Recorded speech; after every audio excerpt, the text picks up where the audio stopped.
Have you ever grabbed a loaf of bread at the store and wondered, how much did this cost my grandparents? Or even their grandparents? Today, we're taking a deep dive into the fascinating history of bread prices, all focused on one single town.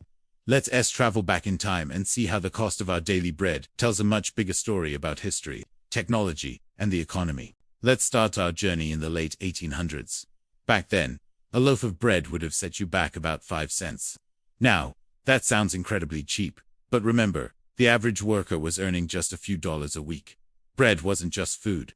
It was a huge part of the family budget.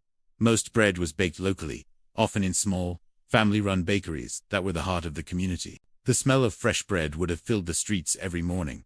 Fast forward to the 1950s, the post-war boom era. The price of a loaf jumped to around 15 to 20 cents. What happened? Well, a lot. We saw the rise of supermarkets and industrialized baking. Sliced bread in a plastic bag became the new normal. This convenience came with a new price tag, reflecting changes in production, transportation, and rising wages. Bread was becoming more of a commercial product and less of a homemade staple. Now, let's jump to the 1980s. A loaf of bread could cost you anywhere from 70 cents to over $1. Inflation was a major factor during this period. We also started to see a much wider variety of bread on the shelves. It wasn't just plain white or wheat anymore. Suddenly, there were artisan loaves, multigrain options, and sourdough making a comeback. People were willing to pay a little more for specialty products. And that brings us to today.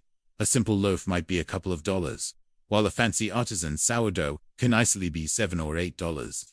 The price of bread now reflects so many things: global wheat prices, energy costs for baking and transport, and our own changing tastes for healthier or more specialized options. So, the next time you buy a loaf of bread, take a moment to think about its journey. From 5 cents to several dollars, the price of bread isn't just a number, it's a slice of history. What are your family's stories about the cost of food? Share them in the comments below. Thanks for watching, and don't forget to like and subscribe for more fascinating stories.